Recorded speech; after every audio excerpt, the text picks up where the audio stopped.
그래서 제가 이제 강조드리는 게 잘하는 거 말고, 그러니까 좋아하는 거 말고 잘하는 거 하시라는 게 뭐냐면은, 좋아하는 거는요 하다 보면 성과가 안 나오면요 하기 싫어져요. 좋아했던 일이 되니까 그치. 더 이상 도파민이 안 나는 거예요. 맞아요, 맞아요. 근데 잘하는 거는 하면 할수록 뭔가 성장을 하잖아요. 그러니까 도파민이 더 나오는.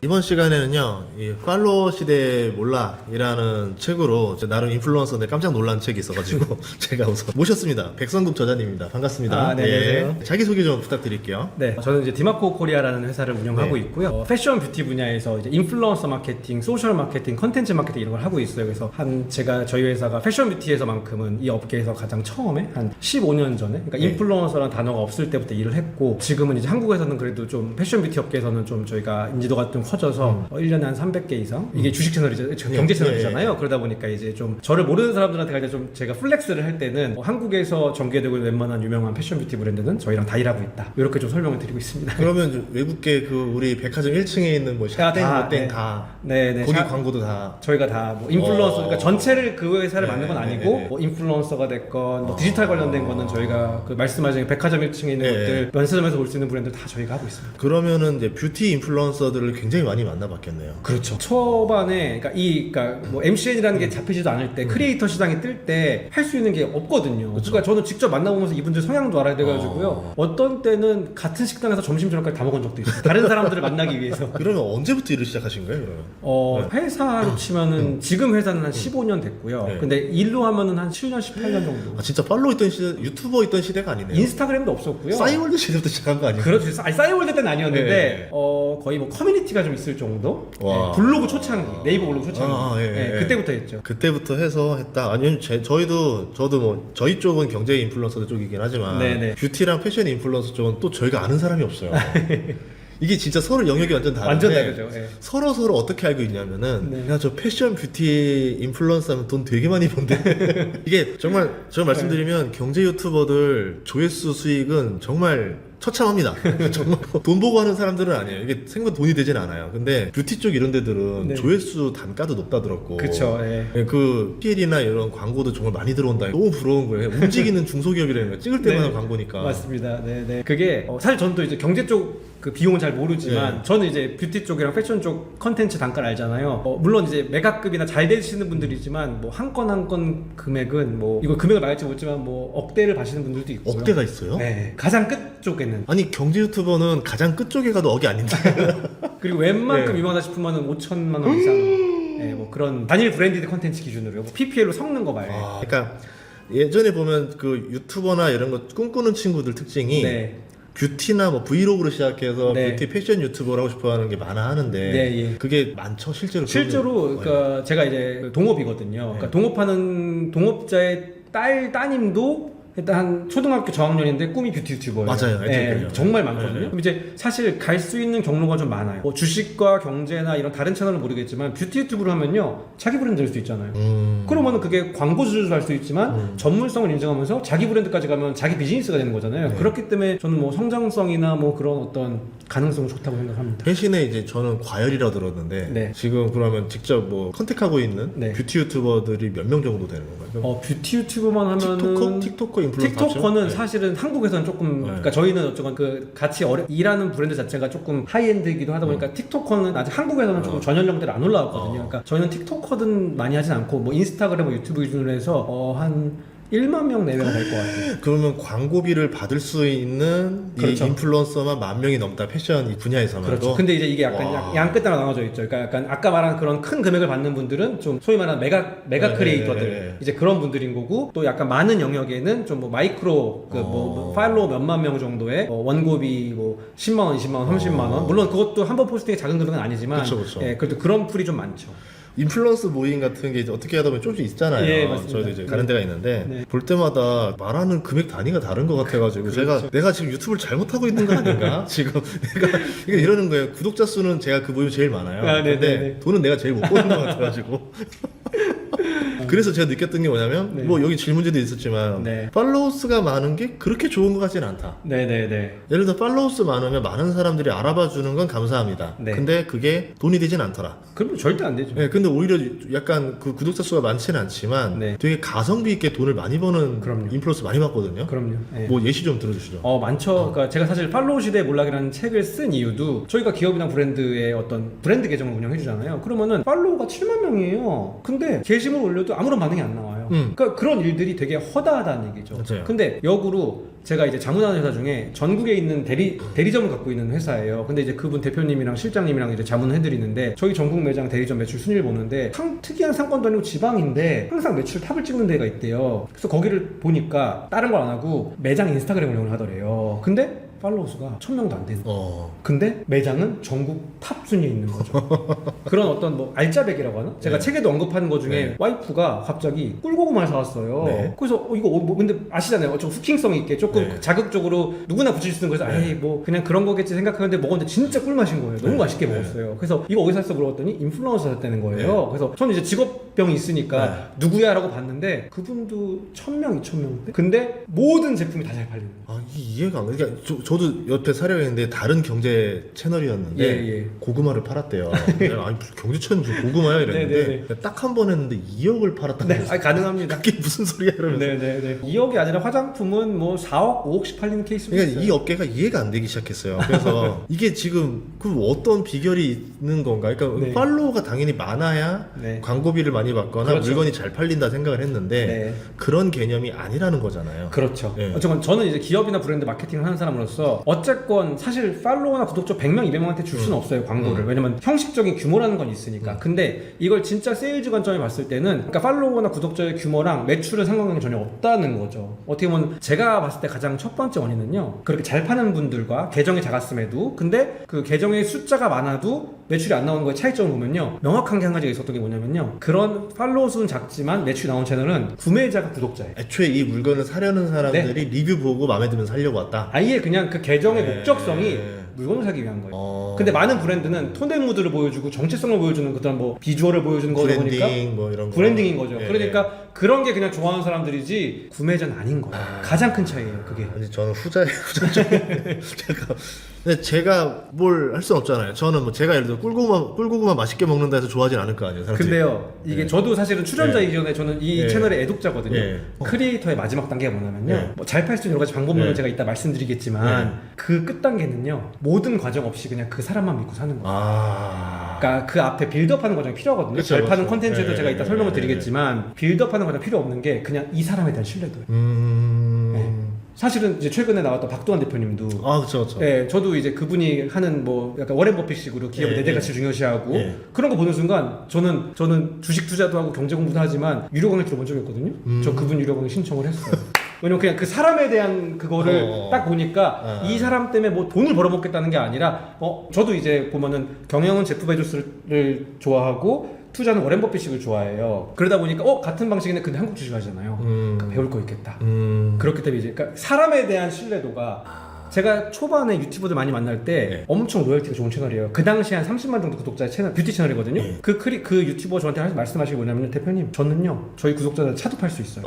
뷰티 유튜버인데요. 뭐예요? 끝판왕이라는 거예요. 그러니까 그만큼 컨텐츠의 내용이 아니라 그냥 이제 그 사람에 대한 신뢰도가 끝단에 갈 경우에는 이것저것 다 필요 없고 저 사람이 찍어주는 건 다 사. 그 중국에 네. 보면 그 왕홍 같이 해서 여자분 보니까 네. 상품 보이는데 한 3초 딱 보여주고 다음 거 이렇게 보여주잖아요. 네. 그게 끝판왕인 거예요? 제가 그거 하나 오늘 말씀드릴 건데 네. 한 4, 5년 전에 어떤 중국에서 왕홍 비즈니스 하시는 분을 네, 제가 만났어요. 네. 누가 소개해줘가지고. 근데 저한테 한 페이지를 보여줘요. 근데 저는 마트인 줄 알았어요. 뷰티 유튜버도 아니고 잡다한 거 다 팔아요. 뭐 건기식, 식품, 신성식품, 과자, 화장품, 패션까지 한 페이지요. 다 있어요. 저한테 그분이 그래요. 대표님 여기서 얼마 파실리는지 아세요? 한 2, 3억 팔려요? 20억 팔린대요. 그 상품 페이지 하나에서 네. 전문성이 없잖아요. 네. 근데 이 사람이 추천하는 거는 다 좋은 거예요. 거기까지 가 있더라고요. 그 이미 예전에 중국 왕문요. 그러니까 어떻게 보면 예전에 유튜브 초창기만 해도 네. 좀 뷰티 쪽은 몰랐으니까 그냥 원래 좀 경제 쪽은 교양 인문 교양에 가깝다 보니까 그렇죠. 그냥 뭐 경제 지식 이야기 나누는 이런 쪽이었었다 몰랐는데 그 사이에 유튜브 쪽이 어떻게 바뀌었냐면 예. 구글 코리아 이런 데서 보면은 이렇게 예. 좀 유명한 인플루언서들 뭐 따로 모임을 해요. 야, 예, 이제 예, 거기 예. 들어가 있는데 아 예. 몇 년째 계속 거기 있었다가 예. 작년부터인가 안 부르더라고요. 왜 그런가 보니까 유튜브 쇼핑이라는 게 달렸어요. 맞아요. 예. 그게 한국 최초로 했어요. 전 세계에서. 네, 예. 그 쇼핑에서 나름대로 기여도가 있는 사람들 위주로 부르기 시작하는 거예요. 그러니까 유튜브 정책이 바뀌어가지고 아 네네. 이제 그 쇼핑을 잘할 수 있는 유튜버들이 구글에서 예뻐하는 유튜버로 바뀌었어요. 아. 네, 거기 탈락이 된 거죠. 그래가지고 열심히 이제 유튜브 쇼핑 달고 했는데 네. 약간 그게 구글 유튜브의 정책적인 것도 있어요. 뭐냐면은 단순히 이제 그러니까 얘들도 어쨌건 계속 구글도 계속 수익을 내야 되는 거고 어쨌건 조회수만으로 한계가 있다 보니까 결국에는 커머스를 붙여야 된다는 거예요. 그러니까 유튜브 쇼핑도 제가 아는 상황에서는 몇 년 전에 한국에서 전 세계 최초로 일단 파이러팅을 한 거예요. 그러니까 이제 그런 대상이었고 결국에는 뭐냐면 취지가 제가 알기로는 이 그 알파 구글이 한국에서도 카페24 지분을 계속 예전에 했었거든요. 맞아요. 예. 그게 뭐냐면은 쇼핑과 연결시키겠다는 거예요. 예. 그런 흐름이 저도 이제 그 정기적으로 세미나랑 강의를 하는데 몇 년 전부터 제가 강의했던 내용이에요. 이제는 영상 시청에서 끝나는 게 아니라 뭔가 수익과 연결시키는 게 플랫폼의 취지다. 그 중에 가장 큰 게요, 대표님, 해외 틱톡샵이에요. 사실은 제가 아는 상황에서는 유튜브 쇼핑은 그렇게 성공을 크게 못했어요. 예. 근데 해외 틱톡샵은 달라요. 완전 매출이 예. 지금 K-뷰티 브랜드도 결국에는 세일즈 판매처가 아마존과 틱톡샵이에요. 그러면은 결국에는 이 영상 플랫폼과 판매와 커머스를 크게 연결시키는 성공한 거는 유튜브의 틱톡이에요. 그래서 네. 제가 미국의 그 법인 쪽 사람들 많이 만났거든요. 예. 그래서 물어봤던 게 요새는 미국 틱톡에 광고를 못 넣으면 장사를 할 수 없다라고 그냥 그 얘기를 하더라고요. 맞습니다. 그러니까 돈을 어마어마하게 태우더라고요, 틱톡에다가. 그래서 맞습니다. 와, 저 미국 틱톡 누가 가져가나 저 회사 사야지 기다리고 있는데 지금 알 그쵸. 수가 없어가지고. 아, 그쵸. 근데 네. 저건 나오면 사야 되겠다 싶더라고요. 그럼요. 미국 틱톡 주식은. 네, 제가 실무에 있는 입장에서 투자의 관점이나 봤을 때도요, 몸값이 달라요. 그러니까 그 미국 틱톡에서 정말 세일즈 파워 있는 사람 있잖아요. 그럼 네. 자기들도 알아요. 그러면 뭐 한국은 그냥 뭐 마이크로급이 10만 원, 20만 원에 할 수 있는 분이 있다. 여기는 그런 단가가 없어요. 100불, 200불 단가가 없어요. 다 그 이상이에요. 훨씬 높죠. 왜냐면 자기 세일즈 파워를 자기들도 알아. 그러니까 틱톡 샵이 또 어떻게 보면 또 커머스랑 연계를 또 성공시킨 모델인 겁니다. 이 책에 나오는 게 뭐냐면 네. 너 잘하는 거 해라. 맞아요. 그쵸. 네, 잘하는 거. 네. 그러면 네. 많은 유튜브 시작하시는 분들 네. 목적도 네. 명확하지 않고 네. 그냥 유명해지고 싶고 뭐 하고 싶어라고 말하지만 네. 막상 몰라요. 자기도 몰라요. 네네네. 이 사람들 뭐 어떻게 해야 되는지 좀 알려줄 수 있는 게 있어요. 일단은요, 이제 사실은 어쩌면 이게 저희가 하나의 채널이잖아요. 그럼 저는 브랜드나 상품이랑 똑같다고 봐요. 그럼 제일 기본적으로 차별화예요. 그러니까 가장 기본적인 게 남이랑 달라야 되잖아요. 그러니까 기본적으로 차별화하는데 저는 조금 그런 거에 주제 선정할 때 너무 니치하지 않게 가라는 말씀을 드려요. 그러니까 뭐냐면은 기본적으로 그 채널을 키우고 유명해진다는 건 많은 사람들이 본다는 거잖아요. 그럼 기본적으로 많은 사람들의 관심사여야 된다는 거예요. 그래서 저는 그런 분들에게 좀 말씀을 드릴 때 일단 주제를 너무 내로우다운 하지 말라. 그러니까 너무 니치하게 가지 말라. 그러니까 큰 주제는 지금 경제 모든 사람들이 전 국민이 지금 투자와 자기 노후와 이런 관심이니까 이거는 지금 전 국민의 주제인 거예요. 그럼 제가 전인구 경제연구소 이 분야에 맞게 얘기를 한다면은 분야는 경제와 뭐 주식과 이런 것들을 크게 잡는 건 맞아요. 근데 그 안에서 대표님처럼 하면 안 되는 거예요. 대표님은 매일매일 뭐 최근에 업비트 합병 소식, 삼성전자는 왜 이런 것들 대표님 말고도 잘하는 채널들이 많잖아요. 네. 그럼 이미 자리 잡고 있는 채널들이 하고 있어요. 그러면은 그런 좀 그러니까 많은 사람들의 공통적인 관심의 주제는 하되 그 큰 주제 안에서 찌는 니치하게 가는 거죠. 그럼 예를 들어 저는 이럴 것 같아요. 지금 저도 이제 미국 주식을 공부하고 미국 경제 공부하는 사람으로서 트럼프 말 한마디에 전 세계 오등치잖아요. 그러면은 약간 트럼프의 계정만 빨리빨리 올려준 채널인 거죠. 그러면은 분야는 전 분야가 많은 사람들이 있는 관심 분야지만 그 안에서 뾰족함이 있는. 우리 저자 중에도 가을바람 올 때 네네. 아이온큐 양자 주식만 하잖아요. 그렇죠. 근데 뾰족하게 했는데 요게 대박이 났어. 저도 이제 투자는 안 했지만 뭐 원자력 쪽에 오클로를 보고 있고 이런 게 있잖아요. 그럼 저도 이제 아이온큐를 보고 있거든요. 그럼 저도 만약에 그걸 했다고 하면은 그걸 봤을 것 같아요. 궁금하거든요. 좀 더 깊숙하게. 그래서 좀 전문성을 나만의 좀 패션으로 치면은 하나의 포인트를 돌아 이거죠. 그렇죠. 제가 뷰티 분야에서 하나 예를 들을게요. 지금은 100만 넘은 거의 우리나라 사람들 다 아는 뷰티 유튜버들의 초창기를 보면요. 어떤 분은요. 특수분장사 출신이에요. 그러니까 뭐냐면은 그럼 뷰티잖아요. 그럼 분야가 그 공통적으로 많은 사람들이 거예요. 근데 그 중에서 특수분장을 한 거예요. 오 대박이다. 그리고 또 한 분은요. 또 이런 표현을 좀 하면 그렇지만 생얼과 이 변신 후 메이크업의 모습이 너무 달라지는 거예요. 오. 그것도 포인트인 거죠. 왜냐면 네. 그냥 뭐 이렇게 좀 이게 뭐 여성의 얼굴을 표현하면 안 될지 모르겠지만 조금 그냥 그러니까 화장을 하지 않았을 때는 그냥 그렇게 막 네. 사람들 주목받는 얼굴은 아닌데 변신 화장이에요. 그만큼 잘한다는 거 아니에요? 엄청 잘하시는 거죠. 네, 그리고 네. 그런 걸 보면서 나도 저렇게 될 수 있네라고 하는 그치. 거죠. 그러니까 보면 주제는 뷰티라는 큰 주제예요. 근데 그 안에서 한 분은 특수분장이라는 걸 하셨고 두 번째는 변신화장이라는 걸 한 거예요. 그러니까 지금 대한민국 탑 유튜버에 있으시죠. 그러니까 주제는 넓게 그러니까 많은 사람들이 공통관심사를 하되 네. 그 안에 뾰족함을 가져가자. 그러면 지금 뷰티 유튜버를 시작한다라고 하면은 네. 지금 거대 유튜버가 존재하지만 이미 그쵸. 그래도 뾰족함을 무기로 쓰면은 들어갈 수 있다는 얘기네요. 언제든지 저는 기회가 있다고 봅니다. 근데 물론 트렌드라는 건 있어요. 그러니까 뭐냐면은 한참 저희 코로나 때 골프 열풍 불었잖아요. 네. 그때 한참 막 골프 인플루언서들이 엄청 떠요. 유튜버들이. 그쵸. 왜냐면 그 당시에 사람들의 관심사가 모이니까 그러면은 그런 흐름에 있는 걸 하는 게 조금 더 좋긴 하죠. 네, 대중적 관심사도 트렌드에 있는 거. 사실 뷰티는요 그런 흐름이 거의 7년 전에 있었던 것 같아요. 그러니까 지금 메가급으로 있는 100만 이상의 분들은 이미 그때부터 다 수십만을 하면서 그때 흐름을 타신 거예요. 그럼 좀 여쭤보도록 하겠습니다. 네. 그러면 네. 팔로워 수가 많은 게 좋다 안 좋다 어떻게 생각하세요? 일단 기본적으로 많은 건 좋다. 그러니까 제 책이랑 반대되는 얘기지만 많은 건 나쁜 건 아니다. 다만 알짜배기. 그러니까 목적성에 따라서 나는 그냥 정보만 주는 사람이야. 그러면은 그냥 숫자가 많으면 되고요. 근데 매출 전환해야 된다. 그러면은 구매자가 구독자로 있어야 된다. 그러면 예를 들어서 내가 지금 직장인인데 나 직장 때려치고 네. 유튜버를 하고 싶어 한다. 예. 그러면 한 어느 정도까지 팔로워가 있어야 이제 좀 네. 전업으로 넘어갈 수 있겠냐? 그래도 만약 그렇게 전업으로 생각한다면은 예. 저는 뭐 한 인스타로 치면 몇천 명, 유튜브로 치면 한 10,000명 정도는 돼야지. 그러니까 좀 자연스럽게 좀 이렇게 바뀌는 게 아니라 갑자기 아무것도 없는 상태에서 그만두기보다는 그쵸. 하시면서 이게 자연스럽게 하는 게 좋으니까 저는 그 정도 수준 생각. 그런데 저도 유튜브 오래 했지만 뭐냐면 저보다 구독자가 많았던 분들 중에서도 빨리 은퇴한 분들 너무 많이 봤어요. 아, 그럼요. 근데 은퇴한 이유들이 대부분은 다 비슷해요. 뭐냐면 조회수가 어느 날 갑자기 안 나와요. 안 나오니까 돈이 안 돼요. 네. 돈이 안 되니까 그 돈이 안 되고 밑에 자기보다 좀 구독자 적었던 유튜버들이 자기 앞지르기 시작하면 그렇죠. 마치 약간 운동선수로 치면 네네. 이제 정점이 끝난 네. 이제 늙은 선수가 돼버린 거예요. 네. 그러면서 이제 현타 와가지고 그만둔 사람도 많이 봤었거든요. 그럼요. 그러면 이 팔로워가 갑자기 구독자가 줄거나 조회수가 줄거나 이렇게 떠나가지 않게 하려면 어떻게 네네. 해야 되는 거예요? 일단은 이제 두 가지 케이스를 말씀드릴게요. 첫 번째는 성장하는 사람. 그러니까 지금 대표님 말씀하신 이미 잘하시는 분들 말고 성장하시는 분들이 신경 써야 될 부분이 있고 이미 성장한 사람들 신경 쓰고 그러니까 관점이 두 가지가 있을 것 같아요. 그쵸. 처음에 이제 만드는 사람들은요. 처음에 좀 소통에 많이 신경을 써야 돼요. 그러니까 팔로워 수가 작을 때 좀 개별 소통할 수 있잖아요. 네. 어떤 그런 소통을 조금 하는 게 가장 중요하다고 보고요. 그 과정에서 제일 중요한 건 뭐냐면요. 이제 저도 이제 공부를 하거든요. 그러면 이제 미스터 비스트 전 세계 1위 유튜브 이 친구가 얘기한 영상을 되게 많이 봐요. 그럼 이 친구도 처음부터 절대 안 됐어요. 지금은 전 세계 1위 유튜버지만 초반에 계속 테스팅을 해요. 뭐가 먹히는지를 이런 것들을 계속 하면서 결국에는 내가 우리 채널에서 구독자에 뭘 반응하는지 알아야지 역으로 사람들이 안 떠난다는 거죠.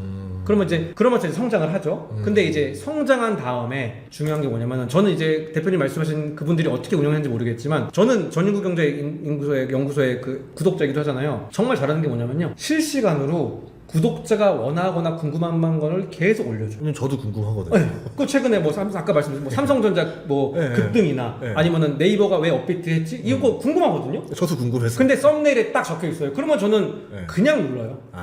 그러니까 이제 그런 것들을 어느 정도 규모가 올라오면은 거기서 안주하는 게 아니라 이 구독자들한테 계속해서 이 사람들이 궁금한 거 줘야 되는 거지. 제가 약간 좀 알고리즘적으로 얘기해 볼게요. 결국에는 조회수가 나온다는 거는 알고리즘이 관심사한테 우리 채널과 컨텐츠를 뿌려준다는 얘기잖아요. 그럼 알고리즘이 사람이 아니잖아요. 와, 전인구 경제에서 전인구 대표님 운영 잘하는 이게 아니라 다 정량화할 거잖아요. 그럼 뭐냐면 어떤 채널이 좋은 채널인가를 보면 좋을 것 같아요. 그러면은 보세요 대표님 100만 명의 구독자가 있어요. 근데 10,000명밖에 안 봐요. 이건 알고리즘이 좋은 채널을 볼까요? 아니라는 거예요. 그러니까 이미 컸는데 작아지는 채널들은요 이유가 다 있어요. 알고리즘이 원래 밀어줬던 거예요. 왜냐면 좋은 채널이니까. 그럼 좋은 채널은 뭐예요? 구독자가 한 번 온 다음에 또 오는 채널이에요. 그럼 또 오려면 뭐예요? 아까 말씀드렸지 구독자가 원하는 정보를 계속 줘야 되고 어떻게 보면 경쟁 채널이 있을 경우에 더 빠르게 줘야 되고 저는 사실 그 네이버 업비트 얘기 다른 채널 말고 전인구 대표님 거 처음 들었어요. 네. 그런 식으로 대표님 막 새벽에도 키시잖아요. 막 4시 5시에. 궁금하니까요. 그니까요. 네. 그러면 그냥 아침에 그것도 네. 출근하면서. 그러니까 결국에는 성장한 이후에 뭐 계속 일해야 된다는 얘기는 하겠지만 이미 그만큼 모아놨으면 이 사람들이 실시간으로 궁금해할 것들 최근 소식들을 계속 주면서 이 사람들의 재방문이 나와야지 알고리즘이 아 여기는 역시 100만 채널 맞네 계속 보여줍니다. 아, 그러니까 그 가게 오프라인 가게 운영할 때랑 똑같네요. 오프라인 완전 가게도 똑같아요. 대표님 오프라인 가게만이 아니라 브랜드도 똑같아요. 브랜드도 신규 브랜드에서 성장 지표를 우리가 이제 뭐 기업 가치도 이제 뭐 PEG 같은 거에서 뭐 성장률도 뭐 하잖아요. 브랜드나 제품에서도 명확한 거는요. 당연히 신규 고객 수 증가율도 중요하죠. 근데 대표님 말씀하신 기존 고객의 재구매율이 그 브랜드가 앞으로 성장할 수 있냐 없느냐의 가장 큰 지표예요. 여러분들도 한번 생각해보시면 편하게 생각해보면 커피 같은 거. 예. 그 코로나 이전에는 사람들 재구매율이 제일 높았던 브랜드가 스타벅스였을 거예요. 예. 그리고 코로나 이후에는 재구매율 되게 높은 브랜드가 메가커피. 아.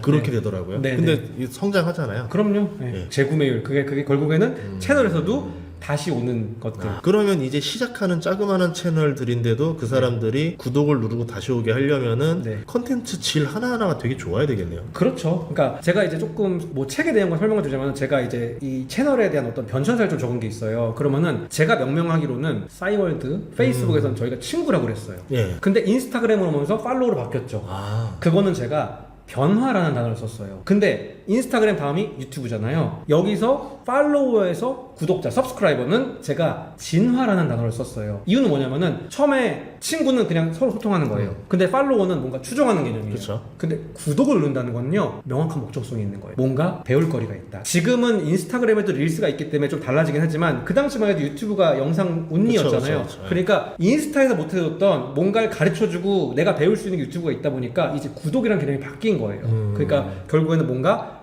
배울 거리가 있거나 명확한 목적성이 있고 아니면은 약간 좀 시리즈물 같은 거. 제가 이제 아들 키우는데 네. 넷플릭스로 애니메이션을 많이 보거든요. 예. 예, 그러면은 뭐 최근에는 이제 좀 늦게 정주행하고 있지만 진격의 거인을 보고 있어요. 김열의 칼날 다 끝내고. 애기한테요? 근데 매일 네. 밤마다 싸우는 게 뭐냐면은 그들이 잘하는 게 마지막에 끝날 때 다음 편을 안 볼 수 있게 안 볼 수 없게 만들어요. 그 아, 끝에 그쵸, 너무 그쵸, 궁금한. 그쵸. 그러니까 제 어떤 시청률이 계속 있는 거예요. 그 똑같은 거예요. 유튜브도 그렇게 해야 돼요. 아. 그게 결국에는 알고리즘에 걸리게 하는 거고 예. 알고리즘이 이 채널 운영 잘하는 채널이네 이렇게 가는 거죠. 그러면 저도 유튜브 찍다가 마지막에 제가 그래서 생각하는 좋은 유망한 업종은 하고 끊어버리면 이제 완전. 그리고 저는 최근에 박도환 대표님 거 3부까지 갔잖아요. 네. 사실 대표님은 이미 몇 년 전에 북극항로 말씀하셨잖아요. 네. 저는 북극항로 얘기 처음 들었어요. 아. 그러니까 1화에서 북극항로 얘기 안 해주시는 거예요. 네. 그리고 이제 뒤에 나서 3화가 하시는데 저 1, 2, 3화 다 봤어요. 그 북극항로 얘기 듣고 싶어가지고 그게 제가 자연스럽게 재방문한 거잖아요. 아. 그러면 알고리즘이 이 채널은 본 사람이 또 들어오는구나. 네. 좋은 채널이구나. 네. 계속 보여주는 거죠. 아 그렇게 되는 거구나. 네. 계속 뭔가 이제 다음 거에 대한 예고를 해줘야 되겠네요. 너무 좋죠. 아 그리고 좀 구독자분들 죄송하지만 좀 네. 궁금증의 여지를 남겨놔야지. 그렇죠. 그래서 인터뷰는 1부, 2부 뭐 이렇게 네, 1부, 네. 2부, 3부 이렇게 합니다. 맞습니다. 잘하시는 네, 거예요. 네. 네. 아 그리고 요새 또 하나 뭐냐면 네. 이제 유튜브 하다 보면 AI 콘텐츠들이 굉장히 많아요. 많죠. 네. 그러면 이제 이런 생각도 했죠. AI한테 밥벌이를 뺏기는 거 아닌가? 아니면 네. AI만 돌려서 돈 벌어도 되는 세상 아닌가? 예. 어떻게 이제 접근해야 될까요, 이거는? 일단은요. 일단은 제가 말씀 첫 번째는 잘 활용할 줄 알아야 돼요. 그러면 이제 한 3가지 정도가 중요할 거거든요. 첫 번째는 정보력이에요. 그러니까 내가 원하는 그러니까 꼭 유튜브 촬영만이 아니라 기업이나 브랜드 입장에서도 결국에는 이 AI가 잘 아시겠지만 버티컬로 발전하고 있잖아요. 전문가들. 그러니까 뭐냐면 내가 하는 분야에서 어떤 AI가 잘하는지 아는 정보력이 첫 번째로 중요하고요. 그럼 내가 유튜브 채널 운영하고 싶다. 그러면 영상 잘 맞는 친구, 뭐 VEO3가 될 수도 있고, 뭐 소라가 될 수도 있고, 네. 그렇게 첫 번째 정보력. 그러니까 어떤 AI가 내가 하는 분야에서 잘하는지. 그다음 두 번째는 그 사용 능력. 아시겠지만 제가 이제 기업 강의를 어디 갔는데 저희도 생성형 AI로 컨텐츠를 만들거든요. 그럼 이제 화보를 막 멋지게 찍어놨어요. 근데 어떤 분들이 와서 질문을 한 거예요. 대표님, 대체 무슨 AI 쓰시길래 이렇게 쓰시는 거예요? 그래서 제가 말씀드린 게 여러분들이 그냥 일반적으로 컨텐츠 할 수 있는 거는 못 만들어요. 저희 거는 학습을 계속 시키는 거예요. 화보를 잘 만들게 하기 위해서. 그럼 첫 번째 정보력으로 좋은 AI를 찾고 두 번째는 그 AI를 계속 교육시켜야 돼요. 그리고 세 번째는 기획력이에요. 해보시면 아시겠지만 한 번에 안 나와요. 마음에 드는 컨텐츠나 결과물이. 그러면은 수정하고 보완하는 건 AI가 아니잖아요. 물론 나중에 AGI가 되면 자기가 알아서 더 발전시킬 수 있겠지만 아직까지는 인간이 사람이 이거 바꿔야 돼. 이거 더 좋아져야 돼. 해야 되기 때문에 사람의 손이 안 들어갈 수 없거든요. 그래서 세 번째는 기획력. 얘가 만들어 갖고 온 거를 더 발전시킬 수 있게끔 하는 그런 어떤 능력이 필요할 것 같고요. 근데 유튜브 채널의 관점에서 보면요. 제가 최근에 봤을 때 조금 뷰티 쪽에서도 패션 쪽에서도 생성형 AI로 잘못 썼다가 부정영향을 되게 많이 받았어요. 그러니까 속인다는 거죠. 뭐 피부에 이런 게 다 만들어진 거잖아요. 실제 사람이 바른 게 그쵸, 아니니까. 그래서 막 부정으로 나왔거든요. 유튜브 똑같아요. 결국엔 아까 제가 초반에 말씀드렸듯이 그 사람에 대한 신뢰도가 제일 중요하잖아요. 근데 아직은 생성형 AI가 만약에 가상의 인물을 만들어서 막 이렇게 해요. 근데 물론 최근에 무슨 막 재밌는 캐릭터로 해가지고 막 그렇게 막 50만 넘게 가신 분들도 있어요. 그런 동물 캐릭터로 자기 해가지고. 근데 그런 거 말고 이렇게 뭐 경제 채널이나 이런 것들은 인구 대표님에 대한 신뢰가 중요한 거지 기계화된 어떤 가짜로 만들어진 생성형 애가 하는 거는 신뢰도 줄 수가 없기 때문에 저는 아직까지는 스킬적으로 가볍게 다작하는 거는 괜찮다. 근데 채널이나 인물에 대한 신뢰도는 아직은 사람들이 받아들이지 않아요. 신뢰성은. 그래서 완 시작하는 사람들이 또 고민하는 게 그거 있잖아요. 열심히 하는 사람들이 있어요. 네. 진짜 열심히 올리다. 제가 조언을 잘못해줬는지 네. 제가 교회 가서 네. 뭐 하신다길래 이렇게 조언을 해줬어요. 진짜 열심히 했나 봐요. 네. 근데 구독자가 이제 70명 이래서 아, 그럼 하나 제가 질문 드릴게요. 미안해 죽겠네. 얼마나 하셨어요, 그분이? 3달. 아직 안 되는 거예요, 시간이. 아 진짜요? 그럼요. 아직 안 되는 거죠. 와. 제가 아시는 분들 예, 중에요. 예. 지금은 이제 20-30만 가신 저희 쪽 브랜드 쪽에서 좀 유용하신 분이에요. 그분 지금 몇십만인데요. 거의 1년 동안 뭐 지지부진했대요. 근데 어느 정도 1년 지나는 순간부터 이게 급상승을 하는 거죠. 연예인들은 뭐 신동엽 씨가 뭐 짠한형 만들고 추성훈 씨가 채널 만들고는 처음부터 이렇게 가요. 맞아요. 기본 인지도가 원래 있잖아요. 근데 일반적인 처음 만드신 분들은 대중적 인지도가 없잖아요. 그러면 되게 많은 그래프가 이렇게 우상향하는 게 아니고요. 이렇게 지지분하게 가다가 이렇게 올라가요. 그게 1년이 될 수 있고 2년이 될 수 있고 6개월이 될 수도 있지만 저는 3개월은 알고리즘이 이 채널을 분석하기에는 짧은 시간이라고 생각해요. 버텨야 된다. 버텨야 돼요. 그게 컨텐츠 수일 수도 있고 기간일 수도 있고 그건 다를 수 있죠. 그리고 크리에이터를 하면서 저도 이제 하다 보면 매년 트렌드라는 게 또 미세하게 바뀌더라고요. 그 영역 안에서도. 완전 있어요. 뷰티도 그럴 거 아니에요. 그럼요. 색조가 떴다가 어디가 떴다가 맞습니다. 것처럼. 네. 그러면 내가 그런데 뭐 난 색조에 강하지만 기초 쪽은 몰라 이랬다가 네. 그 변한 트렌드 적응 못하면 또 죽는 거잖아요. 그렇죠. 그럼 어떻게 계속 이렇게 살아남아야 되는 거예요? 일단은요, 저는 뭐 트렌드를 보는 사람으로 약간 좀 돌아간다고 생각은 해요. 그러니까 뭐냐면은 말씀하신 대로 저희도 색조랑 스킨케어가 가장 크게 두 개 보잖아요. 근데 색조랑 스킨케어에 있어가지고 이건 좀 다른 분야기도 하고, 그럼 색조에서 전문가인데 스킨케어가 떠요. 뭐 그래서 또 더마 쪽이 더 떠요. 그런다고 해서 갑자기 이 사람이 더마를 건드린다고 해서 그건 먹히진 않아요. 아니 맞아요. 네, 아니에요. 그럼 차라리 이 사람은 조금 기다리고 있다가 내 스탠스 유지하면서 색조에도 그런 흐름이 오거든요. 분명히 다른. 그냥 저는 그걸 하는 거 추천해요. 아 기다려라. 네, 그러니까 갑자기 내가 메이크업 전문 유튜버인데 뭐 더마가 떠. 그래서 갑자기 약사 옷 입고 막 이렇게 나와요. 그거는 구독자들이 이거 뭐야? 예를 들어서 주식 유튜버인데 갑자기 내가 부동산 강의하고 다녀. 갑자기 부동산만 해. 그러니까 그러면 이제 조회수 좀 떨어질 수 있겠죠. 옛날에 네, 코로나 때가 이런 경우도 있잖아요. 그때 여행 유튜버들이 코로나 네. 때 아예 뭐 아무것도 할 수가 없어가지고 네, 네. 진짜 그때 1세대 여행 유튜버가 많이 그만뒀어요. 네네네네. 근데 이제 그때 또 주식이 좋으니까 여행 네. 유튜버 분들이 주식 컨텐츠를 했었어요. 진짜. 근데 그렇게까지 해서 살아남아야 되는 건지 네. 아니면 뭐 여행을 못 갈 수 없는 상황이니까 여행 가지 말고 그냥 버텨야 되는 건지. 네, 저는 버텼을 버텨야 된다. 네, 맞을 것 같습니다. 일반적으로. 네. 네. 그리고 그게 또 한번 사이클이 있을 때 네. 여행 쪽은 이랬거든요. 옛날에는 코로나 이전에는 좀 현지보다 더 아름답게 표현하는 데 집중했었다면 예. 그 이후부터는 완전 여행 트렌드가 바뀌어서 그 현지 날 것을 그대로 완전 진솔하게 보여주는 네. 이거로 됐잖아요. 맞습니다. 네. 그래서 1세대 여행 유튜버들이 많이 힘들어했던 게 네. 왜 과거 패턴이 안 먹히지? 네. 이랬거든요. 네. 이게 뷰티 쪽도 마찬가지예요? 당연히 그렇고요. 일단 저희는 이제 뭐 로레알 그룹이나 LVMH 그룹, 에스티로 소위 말하는 글로벌로 잘 되는 정말 그런 브랜드랑도 일을 하고 있고요. 그 다음에 K뷰티, 뭐 티르티를 포함해서 뭐 스킨천사라든지 이런 국내 브랜드 잘하고 있는데요. 누가 잘하고 안 하를 말씀드리는 게 아니고요. 기존에 있는 브랜드들, 아까 말한 로레알 그룹에 있는 그런 백화점 1층에 있는 면세점 가면 그런 브랜드들은 약간 톤앤무드 위주예요. 그러니까 비주얼 쪽으로 좀 포지셔닝 멋지게 만드는 것들.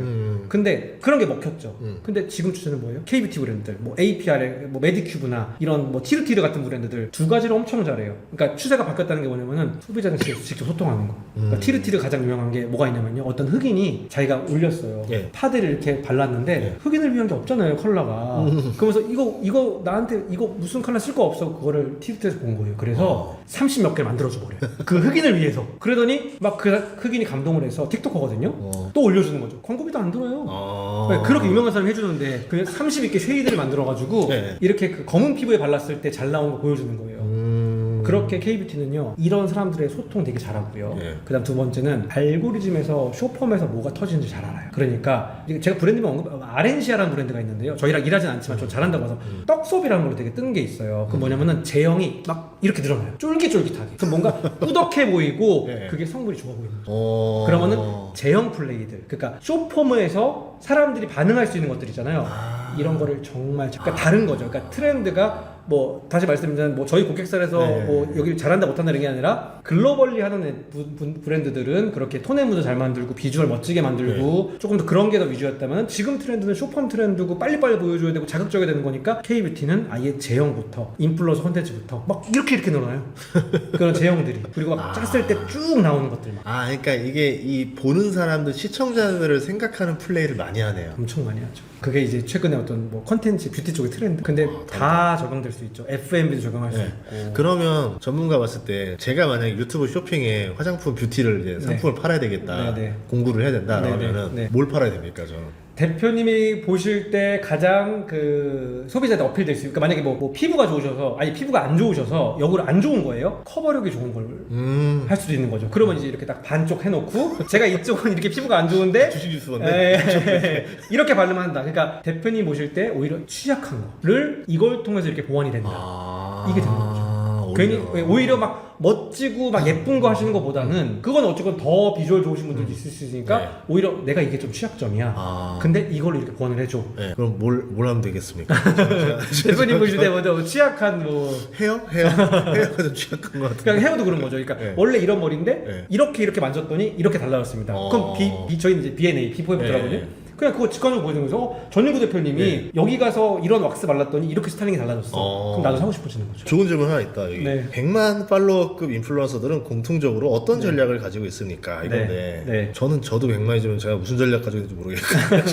사실 네. 저도 사실은 만나본 100만 이상 분들이나 그러니까 뷰티 쪽에서 분들한테 사실 저도 성장한 데 와서 사실 다 들은 얘기긴 한데 아까 초반에 말씀드린 게 비슷해요. 처음에는 거의 개인 컨설팅 해줄 정도로 구독자들이랑 친하게 지냈대요. 그러니까 일일이 답변해 주는 건 당연한 거고요. 아예 그냥 다 뭐 그래서 뭐 메이크업이다. 그러면은 사진 좀 보내봐 주세요. 그 사람을 위한 뭐 웜톤이시니까요. 그렇게 초반에는 내가 연예인이 아니었잖아요. 그러니까 대중적 인도가 없잖아요. 그러면은 완전 무명인 상태에서 컨택하는 거란 말이에요. 그러면은 라퍼라고 하죠. 라퍼가 없어요. 우리는 알게 모르게 방송 나온 사람, 저는 전인구 대표님 처음 뵀지만 라퍼가 있어요. 왜냐면은 대표님은 저는 처음 봤지만 저는 매일 봤으니까 뭔가 많이 본 사람 같고 되게 친근해요. 그럼 이 사람이 무슨 말을 들리거든요. 그리고 대표님이 다른 채널 출연해도 저는 썸네일 넘기다 대표님 있을 때 멈춰요. 왜요? 나띵은 사람이잖아요. 근데 대부분의 그 100만 유튜버들도 처음에는 그런 존재가 아니었잖아요. 처음에는 한 사람 한 사람이랑 엄청나게 어떤 릴레이션십, 뭐 댓글, 이상의 어떤 관계들 이런 것들이 엄청나게 신경을 썼고요. 그 다음에 아까 말씀드린 두 번째는 어쨌건 성장하는 과정에서 계속 테스팅을 해요. 그러니까 어떤 뭐 대표님도 처음부터 100만이 되진 않을 거잖아요. 네. 그럼 다들 이런 컨텐츠하고 저런 컨텐츠 하면서 실패를 겪어요. 근데 대부분이 안 되는 이유는 그걸 못 버텨요. 그래서 제가 이제 강조드리는 게 잘하는 거 말고 그러니까 좋아하는 거 말고 잘하는 거 하시라는 게 뭐냐면은 좋아하는 거는요 하다 보면 성과가 안 나오면요 하기 싫어져요. 제가 얼마나 많은 케이스를 봤냐면요 어떤 연예인 팬이었어요. 근데 이제 일을 하다가 좀 그 연예인 일을 마케팅을 하게 된 거예요. 어떤 특정 제품에 있어가지고 근데 너무 고생을 했으니까 그 연예인이 안 좋아졌다는 거예요. 뭐예요? 좋아했던 일이 되니까 그치. 더 이상 도파민이 안 나는 거예요. 맞아요. 근데 잘하는 거는 하면 할수록 뭔가 성장을 하잖아요. 그러니까 도파민이 더 나오는 그러니까 인간의 행동물질을 만드는 거잖아요. 신경물질이. 그렇기 때문에 잘하는 걸 하는 이유가 유튜브 채널이 됐건 인스타 채널이 됐건 결국에는 처음 잘 된 사람은 없기 때문에 100만 가기 전까지는 그러면은 계속 시도해야 돼. 이걸 좋아하나? 이게 조회수가 잘 나오나? 이게 좋아요가 잘 나오나? 이게 공유가 잘 나오나? 이걸 하는 기간이 필요해요. 그럼 이분들은 그걸 다 했다는 거죠. 그리고 100만 넘어서도 계속 그러고 있어요. 그럼요. 대표적으로 김작 같은 경우는 네네 그렇죠. 썸네일 5개씩 만들어가지고 맞아요. 테스트 해보더라고요. 맞아요. 그래서 제가 독하다. 저 사람은 뭘 해도 성공했겠다. 잘하시는 거죠. 네. 그거 보면서 많이 배웠죠. 네. 와 저렇게 해야 되는 거구나. 그래서 저도 이제 썸네일 2개까지 만들더라고요. 그래서 이제 100만 그러니까 몇십만 올라온 다음부터는 아까 같이 실시간으로 계속 구독자들이 원하는 최근 트렌드들 바로 아까 말씀드렸죠. 4시에 화면 켜시잖아요. 그리고 네. 이제 좀 외국에도 유명한 전문가들 있지 않겠나 싶어서 그럼요. 그냥 직접 미국 가서 물어보려고 가기도 하고. 그거 거기 갔다 오셨잖아요. 네, 구독자분들도 되게 궁금할 거 아니에요. 월가 사람들 어떻게 생각하는지. 그럼요. 나스닥 CEO들은 어떤 생각으로 저 AI 미쳐 있는지 궁금할 그럼요. 것 같아서 네. 돌아다녀 보는 거죠. 맞아요. 저도 대표님 그 미국 가신다고 하는 거 보고 누구 만나고 어떤 얘기 해줄까 그게 궁금해져요. 이게 이제 오픈할 수 있는 사람들은 여러 사람들 그렇죠. 있고 비오픈해서 이제 다른 사업 때문에 그렇죠. 있죠. 어떤 말씀하는지 알죠. 그런데 어쨌든 노력은 많이 했습니다. 진짜 그래서 저랑 같이 미국 간 사람들은요 같이 안 가려고 해요. 그래서 이제 병난다고 같이 따라다니면 아침에 7시 촬영도 있어요. 아침 7시 촬영해서 쭉 돌고 나서 오면은 저녁 6시쯤 촬영이 끝나요. 네네. 그런 다음에 이제 다른 진짜 사업 미팅들을 또 또 다른, 돌아다녀요. 네. 그러면 잠은 자요 이러는 거예요. 그러고 나면 새벽 3시쯤 되면 직원들이 한국 직원들이 퇴근을 해요. 그럼 이 친구들이랑 밤에 또 회의하고. 아. 네, 이제 이렇게 일하는 것 하면서도 하죠. 네. 그러니까 네. 사람들이 왜 그렇게 살아요? 이라고 하는데 근데 그렇게 안 하면 정말로 도태되잖아요, 대표님. 100만 될 때까지 살아왔던 네. 루틴이니까 네, 네. 이 루틴을 그냥 그대로 유지하는 거죠. 저도 똑같아요, 대표님. 똑같은 거예요. 직원이 10명일 때, 20명일 때, 50명 되면 안정되겠지. 80명일 때 안정되겠지. 100명일 때. 저는 어떻게 보면 경영 입장으로 지금이 계속 더 힘든 것 같아요. 그러니까 그 스탠스를 유지할 수밖에 없고 더 달려야 되고. 그냥 마라톤 뛰는 거네요. 네, 똑같아요, 대표님. 네. 대표님도 그런 몇십만 이게 네, 모멘텀도 네, 있어요. 네, 저도 네. 똑같아요. 50명, 100명, 150명 이게 넘어가잖아요. 그때마다 더 많은 과제와 저도 똑같아요. 왜 이렇게 열심히 사냐고. 야. 근데 이렇게 열심히 안 하면 도태되거든요. 그럼 직원이 몇 명이에요? 지금 150명. 얼굴도 이름도 못 외우겠다고. 근데 저는 이제 좀 그거는 제가 좀 경영자로서 좀 중요하게 생각하는 게 200명 될 때까지는 모든 직원들 얼굴 다 외우자고 하는 게 제가 입사자 교육을 다 하고 있어요. 그래서 통성명을 그때 다 해요. 그러면 회사를 진짜 열심히 키워나간 거네요. 그러면서 수많은 인플루언서들 또 만나서 그 네. 친구들도 인플루언서들도 보면은 개성이 다 장난 아니거든요. 완전 다르죠. 고집도 센 사람 많고. 그럼요. 그러면 네. 이 친구들과 광고주들 사이에서 브릿지 역할을 저희는 해주면서 그거죠. 성과도 내줘야 되면서 관계도 맺어줘야 되면서 이걸 다 하려면 그렇죠. 저희 직원분들이 그러니까 수고를 정말 많이 하시죠. 그럼 지금 매출 얼마나? 매출은 저희는 이제 직원 수 규모 대비는 네. 조금 안 커요. 한 300억이 조금 안 커요. 그래도 두당 2억씩 내는 거예요. 다들 150명이라고 하면 한 1000억 하세요 이렇게 하는데 네. 저희는 이제 그런 어떤 서비스업이죠. 그러니까 네. PR 마케팅이다 보니까 사람이 직접 컨택하고 행사장 나가다 보니까 네. 그러니까 뭐 제조업을 하거나 그렇죠. 그러면 좀- 마진율이 좋지는 않죠. 그렇죠. 예, 예, 예. 네, 그렇죠. 그래도 예. 그러니까 다들 뭐 150명이면 막 1000억 하세요? 뭐 700억 하세요? 네. 이러는데 저희 한 300억. 그래도 와 고생. 왜냐면 직원이 150명이라는 것 자체가 일이 엄청 많다는 얘기고. 네. 그러면 150명 점심 먹을 때마다 진짜 식당도 있는 거 아니에요, 회사 안에? 예전에 있었죠. 있었죠. 예전에 있었죠. 지금은 그냥 그 저희가 이제 뭐 너무 개인적인 얘기인데 좀 회사 사옥이 생겨가지고 네. 이제 식당을 하기엔 너무 지가가 높으니까 세를 받아야 되는 네, 거죠. 네, 저희 네, 입장에서도. 네, 네. 그래가지고 이제 지금은 식당은 없어지고 네. 이제 그 HMR 형태로 이제 직원분들이 이제 레인지에 돌려 먹을 수 있거나 이런 것들 이제 뭐 그런 뭐 까르보나라나 이런 알리올리오 아니면 볶음밥 이런 것들을 저희가 제공하고 있어요. 실리콘밸리 가보니까 네. 라운지들을 크게 만들어 놨더라고요. 네, 왜 네. 그런가 보니까 점심시간 때 되면 네네. 말씀하신 대로 딱 배송이 와요. 네네. 그럼 뷔페처럼 떠먹어도 되고 네, 네. 데펴 먹어도 되고 맞아요. 그렇게 하더라고요. 부럽습니다. 저희도 직원 빨리 한 100명까지만 되면 좋겠다.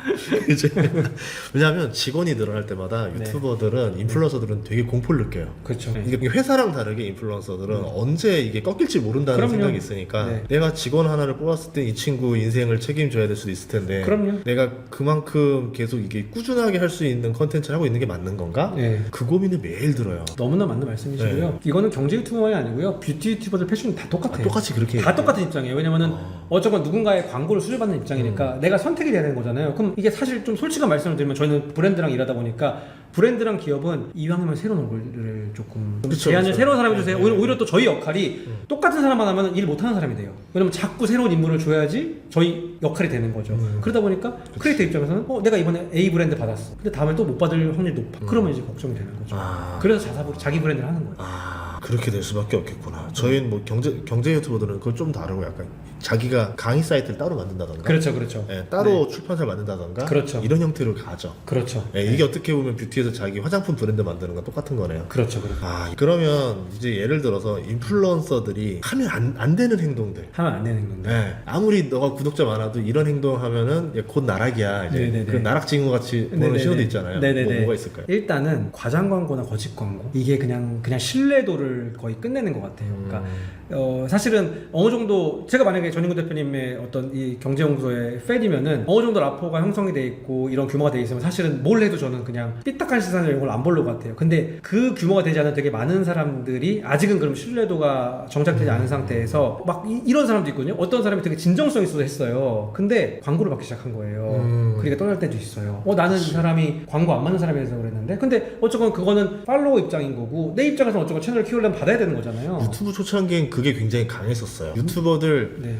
첫 광고 했을 때 떠난 구독자들이 되게 많아요. 맞아요. 그래서 이제 저도 몰랐는데 이게 한국이 좀 심하대요. 그러니까 뭐냐면은 외국은 틱톡으로 떠, 뭐 유튜브로 떠 그러면은 뭔가 물건 팔고 하는 걸 그렇게 부정적으로 보진 않는데 한국은 되게 삐딱하게 못 내는 거예요. 지금 왜 그걸 느꼈냐면은 지금은 이제 공구랑 마켓이 활성화되어 있지만 예전에 이 시장 초창기에 저도 또 인플루언서 만나러 다녔죠. 그러면서 이거 해보는 거 어때 했을 때 정말로 100%가 다 물건 안 판다고 그랬어요. 이유는 그러니까 그거를 마치 뭐 안 좋은 우리 뭐 그 어떤 유교적인 관점인가요? 뭔가 그 약간 상업을 멸시하고 네. 이런 게 어딘가에 깔려 있어서 그런 건지 뭔가 물건 파는 거를 조금 네. 뭐 안 좋은 그 무슨 얘기가 있냐면요. 파리피플 들어보셨어요? 네. 비하하는 거예요. 맞아요. 물건 파는 파리피플이라고. 그러니까 그런 것들을 되게 조금 부정적으로 보는 게 있어요. 외국은 틱톡샵 아무렇지도 않거든요. 그렇게 물건 팔고 하는 것이어서 저는 이제 조금 중요하게 생각해야 될 게 하지 마시라는 게 아니라 어느 정도 인지도가 안 된 상태에서 조금 뭐 과장 광고나 이건 당연히 안 되는 거고 물건 판매 전환은 조금 전환점을 좀 어느 정도 라포와 신뢰도가 강하게 쌓였다는 게 좋다. 근데 그렇게 했을 경우는 일단 첫 번째 잘 팔리지도 않고요. 네, 그렇게 했을 때 있는 사람들도 떠날 수도 있어요. 그리고 만약에 어떤 물건을 한다 그러면은 내가 이 물건에 책임을 질 수 있을 만큼 그럼요. 나도 정말 좋다라고 생각하는 건 진심 있게 표현해야 된다. 그래서 예. 진짜 잘하시는 분들 있죠. 광고 이렇게 단발적으로 안 돼요. 뷰티가 가잖아요. 그럼 저 이거 한 3개월 써볼게요.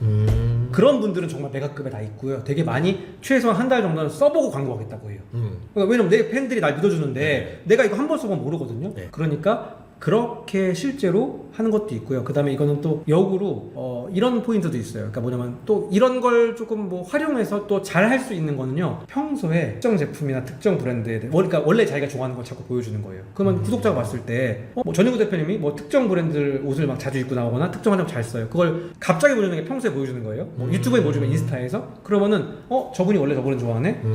그랬을 때 광고 받잖아요. 이건 플러스예요. 그래서 이제 평소에 예. 보여주는 제품이나 이런 거라면 조금 더 자연스럽게 놓을 수 있는 거죠.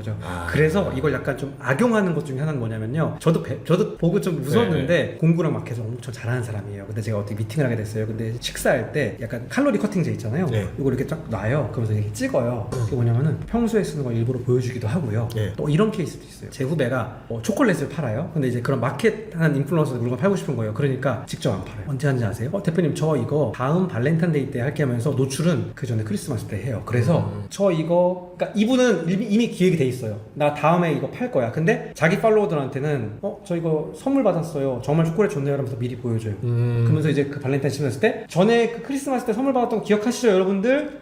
이겁니다. 라고 하는 거죠. 어떤 판매 어떤 기획력이나 그런 거는 호감을 더 받을 수 있다는 거죠. 오히려 원래 쓰던 거 평소에 좋아하던 거. 그러니까 단발로 그냥 치고 빠지는 광고 하지 말고 그럼요. 그냥 정말 이 사람의 애용품 같은 것들을 팔아야 된다. 네. 혹은 내가 평소에 불편해하던 걸 계속 보여주는 거예요. 근데 어떤 제품을 썼더니 이게 좋아졌어. 그럼 그건 광고 연결 되는 거예요. 그렇게 가야 된다. 네, 그게 가장 자연스러운 거부감 없는 수 있는 거죠. 왜냐면 인플루언서라는 세계가 또 이게 누구나 할 수도 있는 세계지만 또 너무 치열한 세계이기도 하고 또 거기서 또 살아남는 성공 공식이 또 존재하는 것 같기도 하고. 그럼요. 네. 하지만 살아남았다고 해서 언제든지 방심할 수 있는 세상도 아니고. 절대 아니죠. 그리고 뭐 저도 맨날 유튜브에 얘기하지만 유튜브로 나오는 수익을 직원들 월급 다 주고 나면요 남는 게 없어요. 그럼요. 그래서 진짜 저희 집에서 저희 뭐라고 얘기냐면 그냥 좀 때려치고 와서 애 키우고 살림해라 저한테. 뭐 하는 짓이냐고 저한테 맨날. 그래서 맞는 것 같기도 하고 이제 그러니까 이게 1, 2년 했을 땐 재밌는데 7, 8년 하니까 내가 유튜브를 안 했으면 8년 전에 진짜 젊었을 때 와 그때 진짜 재밌게 놀 수 있었을 텐데 근데 놀질 못하잖아요. 네, 그렇죠. 그러니까 이제 저는 괜찮은데 집에서는 불만이 많아지기 시작하는 그렇죠. 거죠. 그 젊은 세월 맨날 밤새도록 일만 하고 주말에 맨날 이것만 하고 뭐 하는 짓이냐. 네. 그럼에도 꾸준히 하는 이유는 정말 좋아서도 그러고 네. 구독자분들한테도 뭔가 이게 하나의 약속인 것 같아서 이제 어느 정도 계속 사명감도 있지 않으세요? 그게 되게 커요. 크죠. 그게 더 커요. 네, 왜냐면 뭐 트럼프가 이런 발언했는데 우리 구독자들이 뭘 궁금해하지? 이거 내가 설명해줘야지. 네. 그것도 있고 이제 경제 유튜버에서 구독자들이 많다 보니까 뭐 1등은 아니지만 그러니까 예를 들어서 그냥 돈 조금 벌고 잘 됐다고 유튜브 때려치고 그냥 나 뭐 전업 투자자 할 거야 그냥 막 네. 놀고 이 모습을 보여주는 게 네. 그러면 다음부터 이제 밑에 있는 유튜버들도 어느 정도 성장하고 돈 벌고 나면은 다 그냥 뭔가 이제 그렇게 될 거 아니에요. 그럼요. 그게 아니라 이 유튜브라는 거는 한 사람의 라이프를 공개했다는 것 자체가 그냥 꾸준히 그냥 계속 같이 가야 되는 그 그럼요. 롱런해주는 모습을 보여주는 게 좋은 거 아닌가? 그럼요. 그러니까 뭐 정말 소득과 상관없이 네. 그래서 좀 더 하는 거. 대표님께서는 부담될 수 있지만 저는 구독자로서도 그런 어떤 네이버 업비트 합병이 나오고 삼성전자 급등이 나오고 최근에 있었던 트럼프 중국 이슈도 있고 그러면은 사실 궁금해요. 그러니까 부담이 될 수 있지만 구독자로서 저도 궁금해요. 네, 전인구 대표님은 어떤 인사이트 주실까? 네. 무슨 관점 주실까 궁금해요. 그래서 며칠 전에도 그 게시글로 하나 올렸지만 저희 아랫집에 박찬호 선수가 살았어요. 저 그거 봤죠. 제가 윗집 네, 살았고 네. 지금도 저희 박찬호 선수 집은 박찬호 박물관이 됐고 네. 저희 살던 집은 그대로 있더라고요.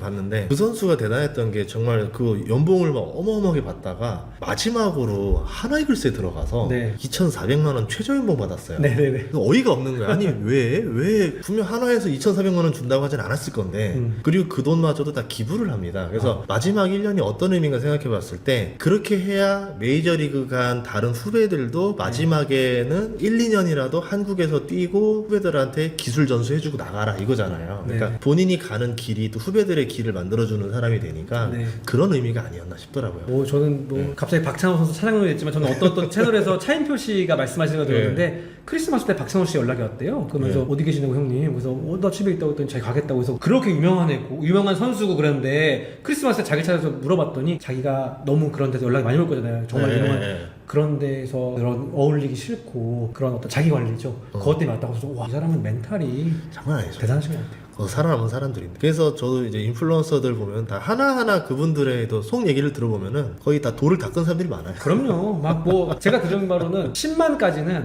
무조건 팬이래요. 근데 이제 10만 넘어가면 이제 태클 거는 사람들 많죠. 아시죠? 네, 네, 뭐 맞죠. 대표님도 있으실 수 있죠. 뭐 많겠죠 어딘가에. 네, 그러니까 이제 거기서 쌓이는 내공과 네. 뭐 이런 것들 엄청 나시더라고요. 네, 이제 그러면서 뭐 내려놓기도 하고 그렇죠. 이제 네. 하면서 구독자들이 또 그러니까 예를 들어 사실이 아닌데 구독자들이 이렇게 말하면 네. 그거를 또 항변하는 것도 그냥 그렇고 그렇죠. 네, 그래, 맞아요. 그럼 그냥 그런 걸로 살자. 맞아요. 근데 그게 잘하시는 거 저는 맞다고 보고요. 그게 또 맞는 것 같기도 하고. 다만 제가 또 예. 이제 구독자로서 말씀드리고 싶은 건요. 100몇십만이시잖아요. 예. 그런 사람들은 저는 1%도 안. 그러니까 전인구 대표님을 좋아하고 이 채널에 대해서 기대하는 게 있는 게 99%가 넘고요. 정말 일부예요. 뭐 그냥 자기랑 다른 생각. 네. 뭐 그거는 다 이해합니다. 논리적으로 그런 거는. 맞아요. 이게 이 경제 유튜버가 지켜야 되는 거 하나는 뭐냐면 절대 깜빵에 가면 안 돼. 이게 경제 유튜브계 거의 룰처럼 돼서 그 경제 유튜버에서 최소한 전과 있는 사람이 경제 유튜브 하면 안 된다. 네. 그리고 하는 도중에 전과가 생겨도 안 된다. 신뢰성이 굉장히 중요하잖아요. 이쪽은 더 그래서 뭐 맞아요. 다른 경제 유튜버분들도 좀 그거는 지켰으면 좋겠습니다. 네네. 알겠습니다. 오늘 출연 너무 감사하고요. 네. 마치 제가 오늘 개인 상담 받은 느낌이 났습니다. 네, 더 유튜브로 또 초심으로 돌아가고 또 열심히 하기 위해서 얼마나 책 제목 무서워요. 팔로우 시대의 몰락. 너 제대로 안 하면 몰락해. 이제 그러기도 하고 반대로 말하면은 이제 숫자에만 몰입되지 말고 정말 그 진솔한 인플루언서가 돼서 숫자 이념을 정말 나와 같이 생각 같이 하는 사람들을 같이 이제 모을 수 있다라는 게 또 SNS의 장점이니까 그걸 잘 활용하시면 여러분들 도움이 되지 않겠나. 이제는 거의 뭐 국민 유튜버 시대가 돼서 그럼요. 누구나 자기 채널 하나씩 다 있고 그럼요. 네, 그러니까 내가 유튜버면서 또 누군가의 팔로우기도 하고 이제 이렇게 되는 세상이니까 여러분들도 한번 편하게 접근해 보시면 좋을 것 같습니다. 오늘 백성국 저자님 책 되게 좋으니까 한번 읽어보시고요. 그 더보기에다가 링크 넣어놨으니까 많은 구입 부탁드리겠습니다. 오늘 출연해서 고맙습니다. 네, 감사합니다. 감사합니다. 예.